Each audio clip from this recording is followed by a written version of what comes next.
আসসালামু আলাইকুম। ইট was off day. আমার ডিউটি ছিল সেদিন সকালে। তো সে আমাকে ডিউটি শেষ করে নিয়ে কাঁচা বাজারে চলে গিয়েছিল কিছু বাজার করতে, সবজি বাজার। তো সবজি বাজার করতে করতে এটা ওটা বাজার গেলে তো আসলে কম কিছু কেনা হয় না।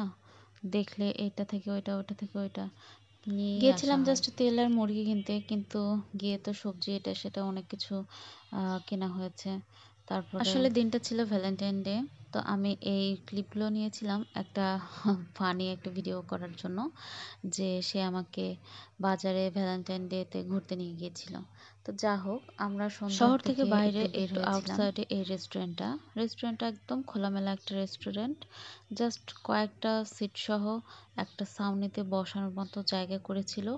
আর ম্যাক্সিমাম সব সিট ছিল বাইরে, টেবিল চেয়ার সব ছিল বাইরে, খোলামেলা, অনেক সুন্দর। এটা হয়তো বিকেলে আরো সুন্দর লাগতো। আর এই যে এখানকার যে সব থেকে আকর্ষণীয় জিনিস, সেটা হচ্ছে খরগোশগুলো ছিল এত সুন্দর আর এত কিউট ছিল। ওরা ওদের নিজেদের মতো করে খেলছিল, ঘুরে বেড়াচ্ছিল, দেখতে খুবই ভালো লাগছিল ওদেরকে দেখে। ওরা ছিল প্রায় ৩-৪ জনের মতো ছিল।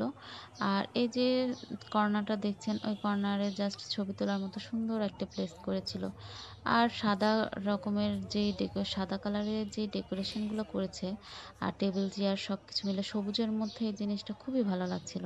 কিন্তু আমাদের যে একটা ভুল হয়েছিল সেটা হচ্ছে, আমরা কল্পনাও করতে পারি নাই যে এরকম খোলামেলা জায়গায় বসলে এতটা ঠান্ডা লাগবে। তখন প্রায় ঠান্ডা প্রায় শেষের দিক বলতে সোয়েটার পরতেই হয় না। কিন্তু ওই এই দিন যে যে চিকেনগুলো এত দেখছেন, ঠান্ডা ওরা লাগছিল, এই এই চিকেনগুলোকে এইভাবে অল্প তাপে ভেজে ভেজে একদম তাপায় তাপায়ে তারপর গ্রিল টাইপ করে এগুলা দিয়ে ওনারা হচ্ছে চিকেনের যে আইটেমগুলো সেগুলা দেয়। এই রেস্টুরেন্টের নাম হচ্ছে ডাউনটাউন। তো এইটা আমার মানে একদম শহর থেকে বাইরে, তো তো এর জন্য আমার তো মনে হয় খুবই ঠান্ডা ছিল। আর যেহেতু খোলামেলা, আমি বিশ্বাস করেন, আমি জাস্ট একটা চাদর নিয়ে গিয়েছিলাম, তাও আবিরের বলাতে। আমি তো কিচ্ছু নিতে চাইনি।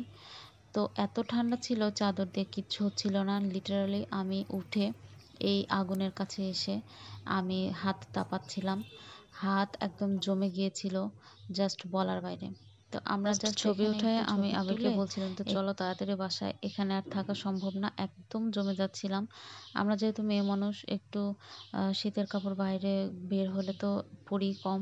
কিন্তু ওই দিন জাস্ট অসম্ভব ঠান্ডা ছিল, এত কুয়াশা পড়ছিল। আর যেহেতু শহর থেকে একটু বাইরের দিক, গাছপালা বেশি ছিল, আর ঠান্ডাও তো মনে হয়, আমার তো মনে হয় সেই রকম ঠান্ডা ছিল।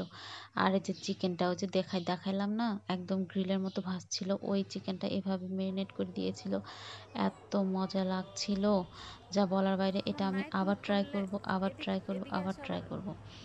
আর এই যে আমি পুরো রেস্টুরেন্টের একটু ক্লিপ নিচ্ছিলাম, নিতে নিতে আবির আমার সাথে একটু মজা করছিল যে ছবি উঠাচ্ছি। আমি যেহেতু একটু শর্ট, তো আমি লাইটের কাছে গিয়ে ভালোভাবে ছবি উঠাতে পারছি না। ও বারবার আমাকে এটা নিয়ে খেপাচ্ছিল যে একটু টুল এনে দেই বা কিন্তু একটু ও যে চেয়ার ভিডিও এনে দিই, করছিল একটু আমি দাঁড়াও। আসলে বুঝতে তো পারি না। যা আমি হোক, আমার মতো করে একটু পোজ দিচ্ছিলাম যে একটু অ্যাস্থেটিক সুন্দর একটু ছবি আসবে। কিন্তু দুঃখের বিষয়, সেটা আর সম্ভব হলো না। তো যাই হোক, এই খরগোশগুলোর সাথে একটু দৌড়াদৌড়ি করছিলাম, বসে থেকে একটু ওদেরকে আদর করার চেষ্টা করছিলাম, কিন্তু ওরা আমার কাছে আসছিলই না। ওরা ওদের খাওয়া নিয়ে ব্যস্ত ছিল। তারপরে ওখান থেকে যত তাড়াতাড়ি সম্ভব আসার চেষ্টা করেছিলাম। প্রায় 10টা বেজে গিয়েছিল। 10টা বাজার কারণ সেটা না, কিন্তু ঠান্ডাটা হচ্ছে সব থেকে বেশি। জাস্ট জমে গিয়েছিলাম দুজন, এত জমে গিয়েছিলাম যে বাইকে উঠে আসার মতো সাহস হচ্ছিল না। আবির বলছিল যে আমি তো বাইক চালাতেই পারছিলাম না, এরকম লাগছিল একদম। তারপরেও কষ্ট করে যখন শহরের দিক চলে আসলাম, তারপরে একটু হালকা একটু ঠান্ডাটা কমে গিয়েছিল।